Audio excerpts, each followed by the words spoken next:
IAS main examination का general study का चौथा पेपर जो एथिक्स से रिलेटेड है, उसके वर्ष 2015 के प्रश्न संख्या फर्स्ट को लेते हैं।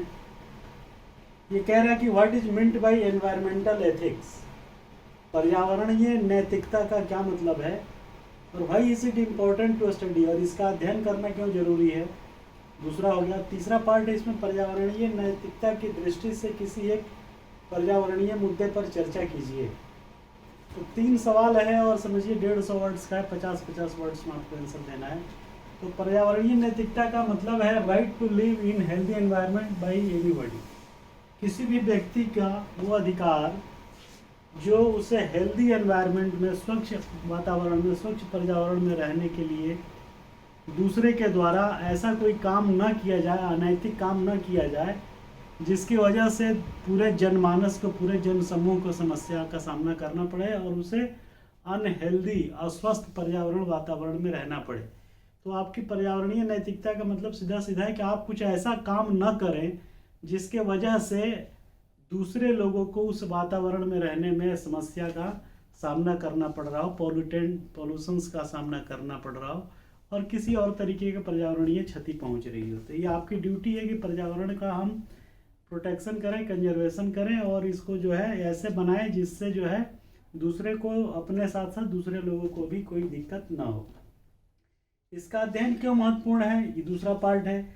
आप सीधा सीधा लिखिए कि बैलेंसिंग बिटवीन हैव्स और हैव नॉट्स, जिन लोगों के पास रिसोर्सेज हैं और जिन लोगों के पास रिसोर्सेज नहीं हैं, उन दोनों के बीच के गैप को ख़त्म करने के लिए, पर्यावरण की महत्ता को समझने के लिए इंडिविजुअल के द्वारा वो सब काम न करना जिसकी वजह से पर्यावरण को नुकसान पहुंच रहा है और जिससे जो है पीपल एट लार्ज अफेक्ट हो रहा है। तो ये सारी मुद्दों को समझने के लिए और इनका निराकरण, इनका रेक्टिफिकेशन करने के लिए इसकी स्टडी जरूरी है।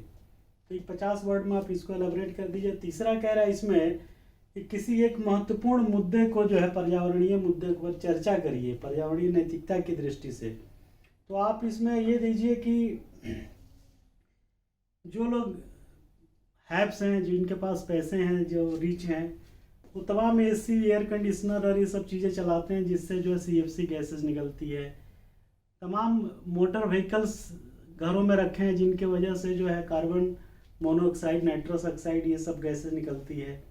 तो इनका इस्तेमाल युक्ति युक्त, रेशनल ढंग से करना, ऑल्दो कि आप कॉम्पिटेंट हैं, आप इकोनॉमिकली रिच हैं, तो आप एक घर में 5 गाड़ी 10 गाड़ी रख सकते हैं, वो सब ठीक है, लेकिन आपको पर्यावरण का ध्यान रखना ये आपकी एथिकल ड्यूटी है, मोरल ड्यूटी है, क्योंकि इसकी वजह से जो है पर्यावरण में पॉल्यूटेंट्स जो है, एयर पॉल्यूटेंट्स से लेकर के वाटर से लेकर हर तरीके की प्रॉब्लम होती है जो कि उन लोगों को क्षति पहुंचा रही है जिनके पास रिसोर्सेज नहीं है, जो उसको बियर नहीं कर सकते, जो उनको अफोर्ड नहीं कर सकते। तो आप एक एग्जाम्पल इस टाइप का जो है दे करके आप इसको बता सकते हैं कि किस तरीके से पर्यावरणीय मुद्दे जो है आपकी नैतिकता की दृष्टि से ज़रूरी है। आप रिसोर्सेज खरीद सकते हैं, रिसोर्सेज को मोबिलाइज कर सकते हैं, आपके पास बहुत पैसा है तो आप कुछ भी करने की क्षमता रखते हैं, परचेज करने की, लेकिन आप ये ध्यान रखें कि जो सोशल एनवायरनमेंट चीज़ें उपलब्ध है, नेचुरल चीज़ें उपलब्ध है, उस पर सबका हक है, वो सिर्फ आपका नहीं है। और आप अपने पर्सनल गेन के लिए आप उन चीज़ों को क्षति नहीं पहुंचा सकते जिसकी वजह से पूरे समाज का नुकसान होता है। तो आप अपना उपभोग, कंज्यूमरिज्म को भी इस तरीके से यूज करें जिससे सतत विकास, सस्टेनेबल डेवलपमेंट की संकल्पना साकार हो सके। तो आप ये दे करके इसको जो है वाइंड अप कर सकते हैं। दूसरा इसी का पार्ट है, कह रहा है differentiate between the followings, law और एथिक्स।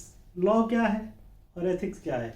तो आप सीधा सीधा जो है इसमें ऐसा करिए कि लॉ क्या है और एथिक्स क्या है, इसमें सीधा सीधा आप एक तरफ लिखिए लॉ, विधि, और दूसरे तरफ लिखिए एथिक्स, और एक लाइन खींचिए और यहाँ पॉइंट वाइज लिखना शुरू कर दीजिए।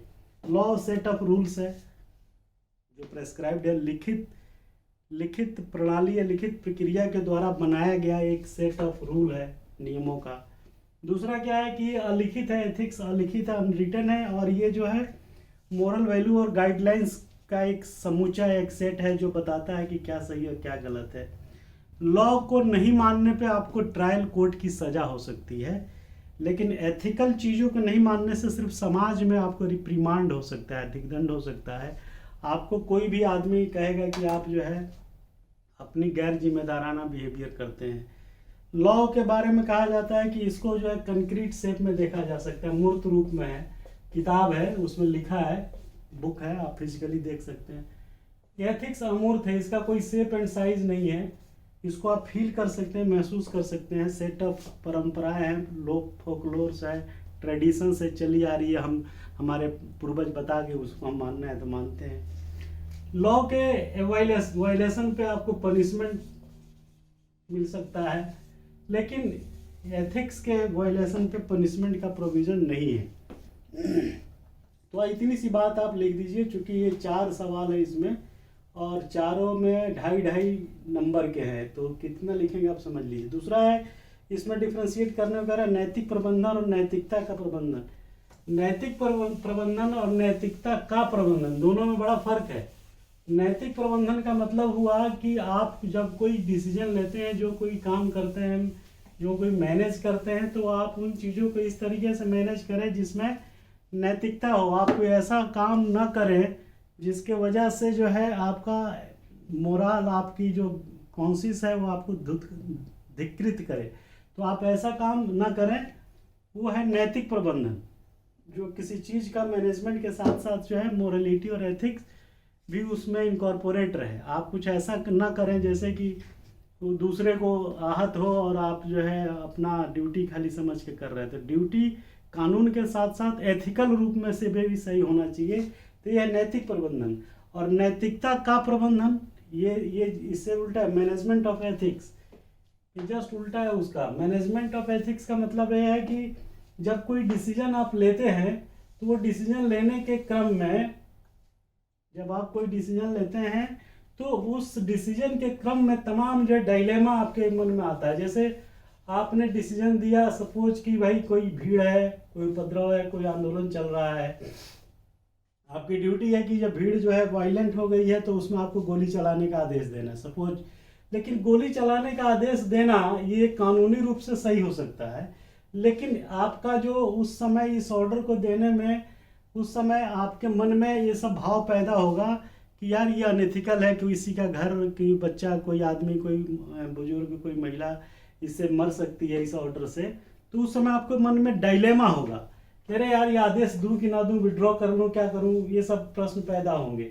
जब आप किसी ऐसी जगह हिंसक भीड़ में फंस जाते हैं और ऐसी आदेश देने की जरूरत पड़ती है तो आपके मन में ये एथिकल डायलेमा शुरू हो जाता है, वो आप रोक नहीं सकते। तो उस डायलेमा को मैनेज करना कि नहीं ये मेरी प्राइम ड्यूटी है, भले इसके पीछे जो है किसी का नुकसान हो तो क्या है, लेकिन मेरी लीगल ड्यूटी है कि अगर भीड़ वायलेंट हो गई है और अटैक कर रही है तो हमें काउंटर अटैक करने का आदेश देना ही देना है। तो उस समय जो डायलेमा एराइज होता है दिमाग में, उस डायलेमा को अरेंज करना, रेशनलाइज करना, ये है नैतिकता का प्रबंधन। क्लियर हो गया? तो नैतिकता का प्रबंधन ये है, नैतिक प्रबंधन आपको बता चुके हैं। अगला टर्म है भेदभाव और अधिमानी बर्ताव, डिस्क्रिमिनेशन एंड प्रेफरेंशियल ट्रीटमेंट। तो देखिए डिस्क्रिमिनेशन और प्रेफरेंशियल ट्रीटमेंट में फ़र्क ये है कि डिस्क्रिमिनेशन में ये है डिस्क्रिमिनेशन और ये है प्रेफरेंशियल ट्रीटमेंट। तो डिस्क्रिमिनेशन में क्लियर कट सेग्रीगेशन होता है, ये 2, 3, 4, ये उसके ऊपर एक, ये बड़ा है, छोटा है, इसको ये दो, ये दो। तो clear cut division of labour होता है, डिवीजन ऑफ एलोकेशन होता है। जबकि प्रेफरेंशियल ट्रीटमेंट में ये हायरार्की नहीं होती है। प्रेफरेंशियल ट्रीटमेंट मतलब इक्वली स्टेज के लोगों को भी उसमें से किसी एक को प्रमोट कर देना, लेकिन इसमें डिफ्रेंशिएट नहीं किया। ये दोनों बराबर है, लेकिन ये तीनों, 4 या जितने भी लोगों का समूह है, इसमें से एक आदमी को लीडर बना दिया, तो दैट इज प्रेफरेंशियल ट्रीटमेंट। इसमें डिवीजन ऑफ डिफ्रेंशिएशन नहीं है, तो डिस्क्रिमिनेशन नहीं किया गया, वो प्रेफरेंशियल ट्रीटमेंट उसको दिया गया कि भाई वो आपसे थोड़ा ऊपर है, लेकिन है आपके पीयर ग्रुप का ही। इसमें क्लास डिवीजन बिटवीन एक्शंस होता है भेदभाव में, डिस्क्रिमिनेशन। फीलिंग ऑफ हिगमोनी होता है, इसमें प्रधानता की फीलिंग रहती है काम करने वाले को। कॉम्प्लेक्स और बड़ा हार्ड कंसेप्ट है, सोसाइटी के लिए भी खराब है, क्लास स्ट्रगल को प्रमोट करता है, 360 डिग्री एप्रिसिएशंस की बात करता है, लीगल कॉन्सिक्वेंसेस भी इसके हो सकते हैं। लेकिन ये सब चीज़ें प्रेफरेंशियल ट्रीटमेंट में नहीं होती है। अब ऐसा इसलिए क्योंकि प्रेफरेंशियल ट्रीटमेंट सम समूह या पीयर ग्रुप या इंट्रा ग्रुप में से किसी एक को थोड़ा सा जो है अपलिफ्ट कर देना, तो वो है प्रेफरेंशियल ट्रीटमेंट। मैंने ये है, इसमें से है एक ही ग्रुप में लोग, लेकिन इसमें से एक को ऊपर बैठा देना बस। लेकिन ये चीज़ जो डिस्क्रिमिनेशन टोटल बांट देता है, टोटल क्लियर कट डिवीजन की बात करें। और लास्ट एक इसमें है personal ethics and professional ethics. Personal ethics जो होता है वो होता है जो आपकी व्यक्तिगत जीवन में जो जुड़ी हुई चीज़ें हैं, जो सेट ऑफ रूल्स है, set of good and bad habits हैं, इससे जो जिसको आप रोज़ अपने स्तर पे जो है निपटाते हैं। प्रोफेशनल एथिक्स ये है जहाँ आप काम करते हैं या कोई डिसीजन लेते हैं, तो उस समय जो ethical values, ethical set of rules को आपको ऑनर करना है। तो दोनों में इतना ही फ़र्क है। पर्सनल एथिक्स जो है सोशियो कल्चरल फिनोमिना है, और प्रोफेशनल एथिक्स जो सोशियो इकोनॉमिक फिनोमिना है, जो बिजनेस डायलॉग से रिलेटेड है, प्रोफेशन से रिलेटेड है। तो इतनी बात आप लिख के ख़त्म करिए। Thank you very much.